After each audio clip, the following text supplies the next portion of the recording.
Hello everyone, MFPallytime here. Welcome back to the A through Z playthrough. In today's video, we are finally playing some Maiev on this channel.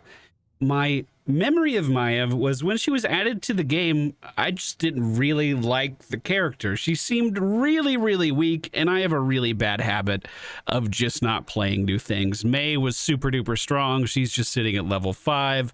I played a ton of Mephisto in Germany and then never touched him again once I got back. And, you know, this trend just keeps happening.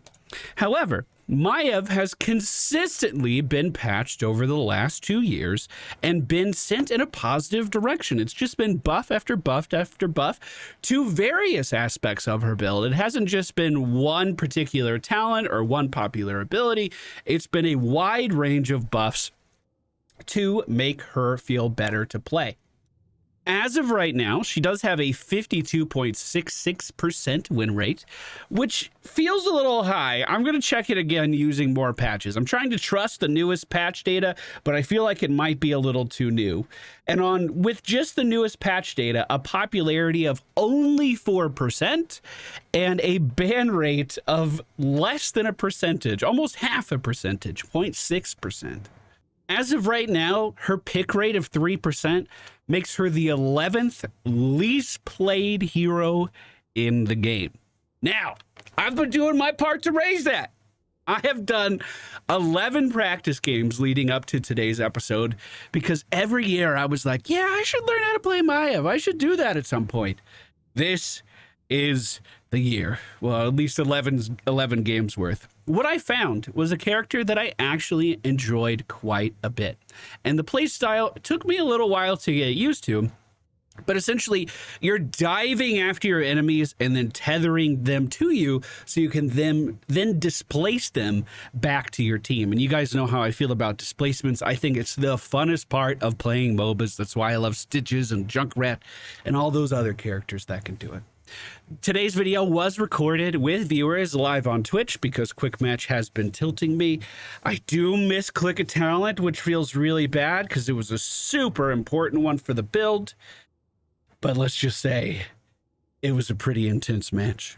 Hope you guys enjoy it. See you again soon. All right, ladies and gentlemen, we find ourselves on Braxis Holdout today. The friendly team Maiev, Tychus, Alex Straza, Stitches, and Li Ming. The enemy team Brightwing, Garrosh, Deathwing, Abathur, and Kel'Thas.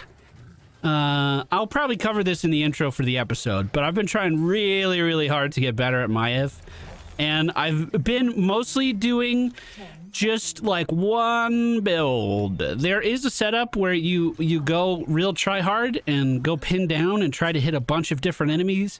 I can't do this at all. It is completely out of my wheelhouse.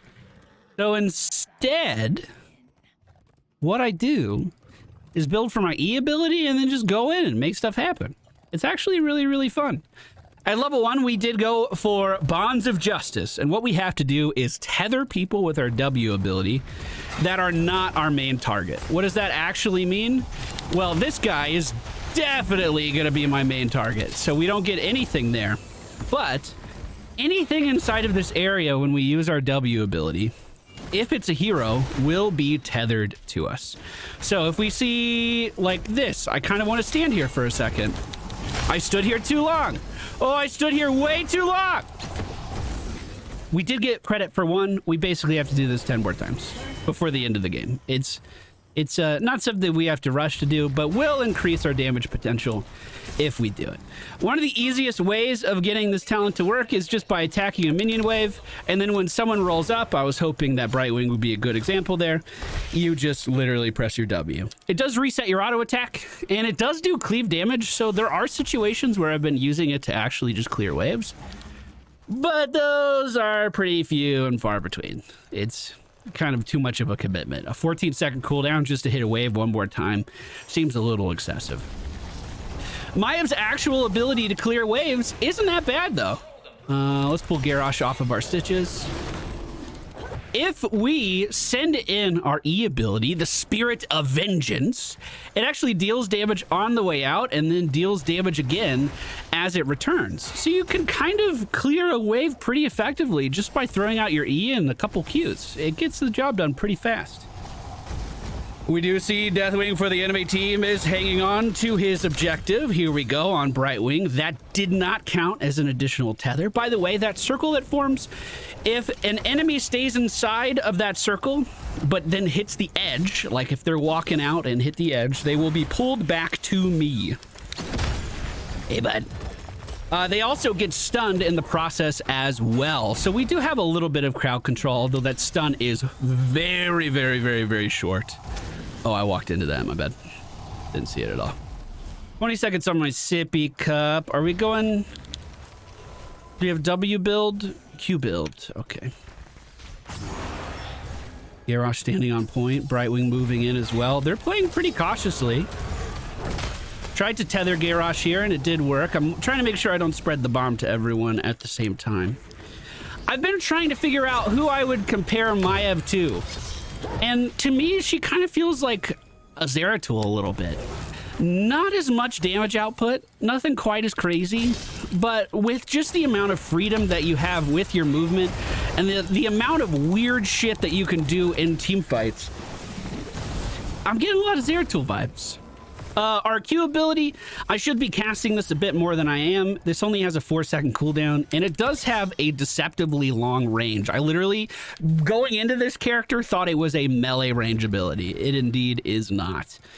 And then our trait allows us to totally ignore damage for a very small window.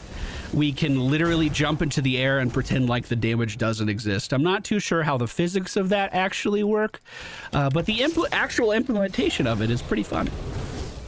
Pretty fun. We've been pretty dominant on this point. I imagine Tychus could use a little hand. And, well, now that we have our Sudden Vengeance talent, we are actually capable of doing a lot of damage to Deathwing. Those mines are so shit. Mine Abathur builds are so fucking toxic. You should be ashamed of yourself. Especially just putting them on the point like that. Oof. I want to move on, but there's a little bit of magma in the way. I feel like I could help out with that engage a lot. He's just playing really cautious, and now my team in the bottom lane needs me. So we're gonna vengeance over this. We're now in the team fight. Perfect. I'm a little bit out of range of the enemy team's Kael'thas. We need to make sure we're standing on the point to stop them from gaining. There we go. Perfect. It's been a little difficult to get any type of progress against this team. They're kind of holding it down. Garrosh is going to be pulled off of the objective. Of course, Garrosh can totally nullify crowd control whenever he feels like it. But his armor doesn't protect him from the percentage-based damage that I could do with my E. That being said, mana's looking pretty fucking low. We don't have our healer here. I'm just going to be backing up. Looks like the enemy team might be getting the first objective. Ruthless Spirit allows me to increase my damage whenever I hit people with our E ability, which happens pretty often. Brightwing choosing the life of Kael'thas over that of Garrosh. We're going to take advantage of that. Try to jump in the way for some damage there as well, and a good follow-up from Li Ming is going to secure that kill. Now we need to rotate up to the top lane and try to help out in this clusterfuck. I don't even know where to begin. We probably need to put a spirit on this. There we go. Blow up some of those mines before it even starts. But now my biggest tool for fighting Deathwing is gone. It's going to be back up in just 5 seconds. Maybe we could do something after that. The damage that we deal only happens when we teleport to the spirits. If that wasn't clear, that bonus percentage damage. The Abathur top hat is likely going to be able to finish me off here. I'm totally out of mana and unable to run away. Meanwhile, down in the bottom lane, we are still continuing to hold that objective, although we are starting to see the mines slowly rotate back to this lane rather than the top. Tychus in position can do a monstrous amount of damage to that dragon.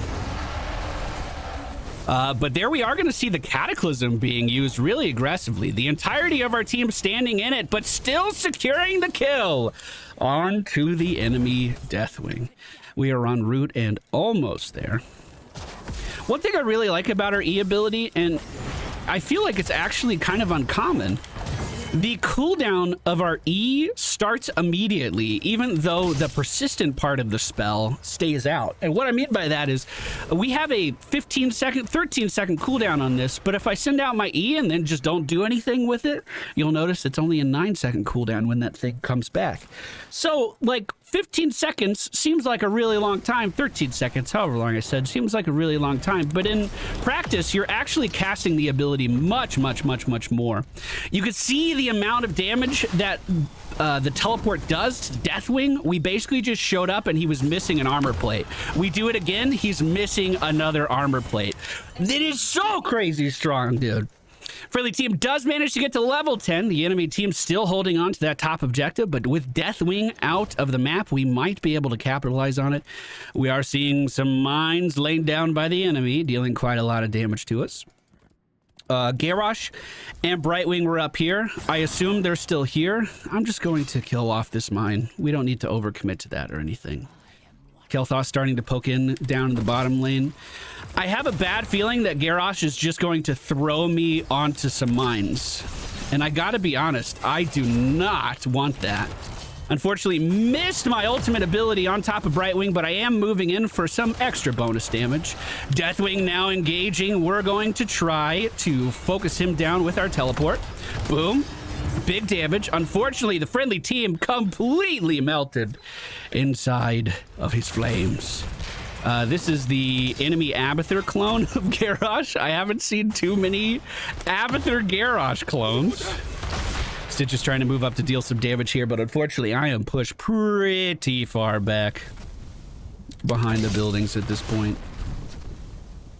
Our ultimate ability is kind of like a Void Prison, but on a single target, and we get to choose when they actually get nullified. I want to commit to that, but I don't think I can. Maybe I just fall back at this point. Although, no, Alex Strauss is going to the bottom lane. Big damage here. Focusing, nobody actually completely thrown out. We're gonna put Deathwing in there. I don't feel like dealing with his shit at the moment. I will have my teleport for Garrosh. Oh, but it doesn't even fucking matter as Brightwing finishes me off with a very quick Q. Friendly team or enemy team did get the majority of the objective, but ours isn't looking bad. Unfortunately, we don't quite have the lane clear to really deal with this. Our push in the top lane looks like it's doing okay. Deathwing will be able to breathe on that and totally remove it though. So my E ability will be like all right at this, but it doesn't deal like bonus damage to minions when I teleport to it. That's a hero only thing. Holy motherfucker. Dude, that was just some Hydralisk. You guys gotta chill, man. That's too much damage. You guys gotta chill. Like, I think this is a totally fine opportunity to, like, use our W to actually cleave because we are in range of so much stuff. Enemy team is one level ahead of us at the moment. We are getting some pings for a Merc camp over here, and we will help out. Our ability to take Mercs isn't that crazy or anything, but our auto attack deals more damage than I was expecting. Actually, like, later in the game, we'll be hitting for 300 with each swing. Not something I really saw coming with... Ooh, I picked the wrong talent. You hate to see it. That's okay. We'll make it work. We're going for Chain Gang. Tether at least 2 enemy heroes with Umbral Binds and gain 35 armor for 4 seconds. What I meant to do was Shadow Armor. I just fat-fingered it. Fat-clicked it. Is that a thing? Can you fat-click something? Now we're going to have to really think about our positioning when we go in with our W ability, but we should be able to make it work. The enemy team is pushing in pretty aggressively. We're going to teleport in on Deathwing just for that bonus damage and just apply a chain to him because we can. He's going to slow down that area. You know what? Keep moving, sir, because I missed my fucking thing. Good Fear is going to push me away, but he doesn't have much health left. Friendly team moving up. That's a very close range Pyroblast on Tychus that is going to finish him off, and we see an Abathur clone of Kel'Thas moving around trying to flank for some extra damage. The top building for the enemy team is missing, just like our bottom building, so we can't really do much in this lane at the moment. The enemy team mostly missing. I'm just going to go try to soak some XP down here. They did push this lane back a little bit. The regen globe is still here beneath us, so we know that they're not there. They're likely just rotating up to the top lane, so I'm going to call for a retreat up there. Of course, around any corner here, there could be an Abathur mine waiting to kill us. I am definitely not taking that bait to chase him down. That seems like a very foolish thing to do. In 2 seconds, we can teleport in on Deathwing and remove that armor plate if he stays in this lane. These merc camps focusing me down, though, are going to be enough to at least deter me momentarily. Alexstrasza rejoining us down here. We are slightly behind on XP with the enemy team. They do have a 1-level lead or so. I want to go in on that, but I'm not gonna. Garrosh and Brightwing on the point right now. Stitch is moving up, trying to posture, spreading that bomb to our team. We got to be really careful about that, guys. We got to be really, really careful. If I see Deathwing move up in that Spirit's path, I would have moved in on that, but it looks like he backed up. Before we fight, I'm going to stand on the objective. Standing. And now, if we want to brawl, now would be a great time. I'm actually going to jump right in on Deathwing. Try not to let him get any bearings here. And I'm going to time trap Garrosh so I don't have to deal with his shit. Ooh, I messed that up. Hey, guys. Wow, they just let me walk out of there. Well, that's kind of amazing. Tyka's potentially looking to flank around. I'm not sure what's happening there. I don't think I could do anything to a Garrosh at this point. Not with our healer gun. We're just going to have to back up here. They're moving in. I can send the Vengeance their way just to see if anything happens, but it's not looking like it. One thing about this Vault of the Wardens, this only has a 13-second cooldown, so really using this as often as you can isn't a bad strategy at all. If it's just sitting on cooldown and you're not using it to avoid any damage, then by definition, it's getting less value than if you just press it all the time and remove a little bit of damage. The enemy team rotated up to the top lane. Our team has just not been in sync with their rotations.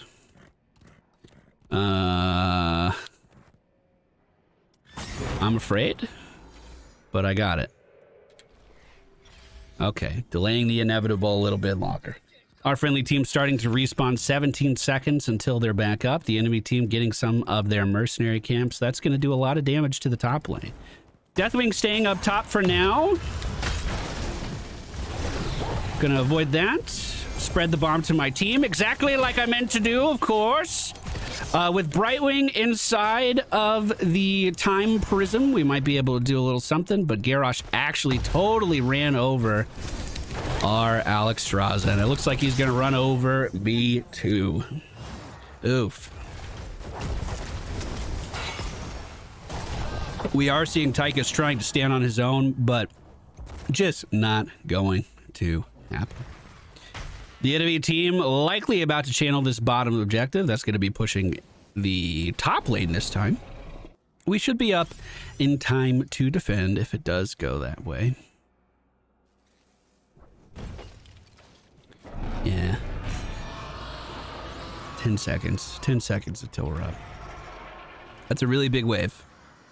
We are going to pick up Cruel Chain. Umbral Bind grants 25% movement speed for 2.5 seconds. In addition, each time Maiev deals damage to tethered targets, Umbral Bind's pull damage to all targets is increased by 30% up to 150%. This is why we went for the stacking quest at level 1. These two have such a great synergy together. Stitch is playing really far forward. We're going to go in, try to pull the enemy team's Kael'thas into us, but he played that really well. He followed us really well there. We do lose our Alexstrazzas. The enemy team is pushing in. You don't like to see that, so our healer... we're not going to have any extra health as they're pushing in. Living bomb on the building. Trying to make sure I don't spread that to me. If they don't commit super hard to this, then, I mean, we're okay. We at least have a little bit more time. But I'm kind of afraid that they could just end the game right now. Let's just jump when this living bomb goes off so we don't take any damage from that. But another living bomb has been delivered directly to me from the real Kael'thas. this time. All right. Trying to heal up. Few Zerg left here. If we can get into this fight, like, this might be an instance where I want to pursue pretty hard. Because we can lock down Brightwing now. And then our team can follow up really, really well with this. I'm fine. I'm totally fine. I'm totally fine. And we got Brightwing in the belly. Please, team. Please, team. Please. Yes! Good hook! Good hook! And she's gone again! She's fucking gone! There we go! Alright, get this fucking guy. I'm trying literally to just get in melee range so I can fucking attack. I have this stupid tether primed. Never mind, the tether's gone. Fuck it. Life is a lie. Everything's meaningless. Objective not up yet again. So we do have some time to take this. We're gonna need time because we're 2 levels behind the enemy team now. Tyke is hopefully clearing out that bottom building, or that bottom group of minions. I'll keep pushing top out. It looks like the chase has never ended on Garrosh. We are still pursuing him. Brightwing's going to be back up in 24 seconds. So if we could stagger this death, that's actually going to be really, really huge. Tried to pull him back into me. That didn't quite happen. I'm literally just going to stand still and auto attack. There's no reason to make that any more complicated than it needs to be. Just hit him. It's all we needed to do. Top lane, let's clear it. Try to push into the enemy team's base as best as we can, but make sure we don't overcommit. That being said, Garrosh down for another 48 seconds. Does open up the playfield quite a lot. We're just going to put Deathwing in a time stop so we can move right in and finish off his teammate. And Deathwing is taken down as well. This is a huge staggering of deaths. We can easily push in and get this building. The only real threat the enemy has right now is literally no one, because Kael'thas died too. How did he die? I clearly missed something. Wait, well, I think I thought the wrong guy died in the middle of that fight. I thought Brightwing was stuck in that ship for some reason. I don't know what happened. Let's immediately fall back and get this objective for our team. And then I'm going to head to the bottom lane to get that as well. Honestly, starting boss at this point would be a really good idea. Get this pushing for us. Keep the enemy team distracted. We are probably going to need everybody for that, though. Actually, I don't know. I have pretty decent damage. I always underrate my damage. That's not right. That's not the right word, but same meaning. You get what I'm saying. Underestimate my damage.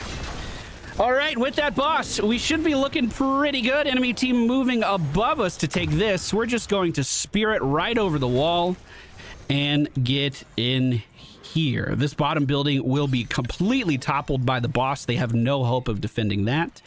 But the enemy team is starting to get organized again. They're all alive, for instance. That's a big step forward for them. And we hit level 20, so we're effectively back in this game. Be very careful. Be very... What are you gonna do with him? That's the objective. It's pushing top. Let's see if we can run it down. Are we staying bottom? I'm fine with that. Just send that in to make them think I'm gonna teleport in. I'm not actually teleporting in. Actually, we should not be bottom at all. I kind of forgot that they would also get a minion wave. We need to go top. We need to go top. We need to go top. With the Zerg wave pushing at its full potential this late in the game, if we can get any pressure on their core whatsoever, we might be able to win. Of course, our core is missing 70% of its health right now. Be very mindful of that. I'm looking for an entrance here. I did not find it there, but with Deathwing going that way, we might be able to re-engage. I'm just chilling. I'm just chilling. I'm trying to stay out of fire for the moment. Ooh, he says as he walks into fire. Just hit the core. All we need to do is hit the core.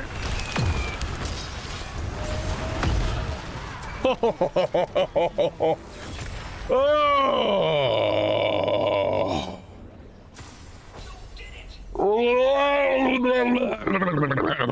That was a close one. That was a close one. I hope I showed off Maiev's ability to isolate targets and be disruptful, it actually secured a few kills towards the end of that game that were pivotal in our victory. Things I still need to improve on. This was probably 8 or 9 matches worth of practice. Things I still need to improve on. Casting my Q more. I just forget it's there. I'm so worried about my positioning all the time. Getting more comfortable with the W tethers is going to be huge too. I don't think I ever finished stacking my quest there. A little difficult in that match because the enemy team did have an Abathur, which means they have one less body on the field all the time, which does make it a lot more difficult to do. But I still should have finished my quest relatively early on in that game. They also have a Brightwing teleporting into people, so being able to catch someone shouldn't have been that hard to do. Talents I went for in today's episode: Bonds of Justice, Sudden Vengeance, Ruthless Spirit, Containment Disc. I love Containment Disc. I hate the other one. I don't use the other one at all. I meant to go for the armor when I teleport in, but I fat fingered it, and I don't know if I ever actually got this armor bonus. This one is so situational, where the teleport armor bonus is literally you just teleport. You do the thing you're already doing, and then you get armor every single time. It seems so far superior. Cruel Chain, however, is super duper good. And then at level 20, I did go for the Shadow Orb Vengeance. Oh, we pulled it back. We pulled it back.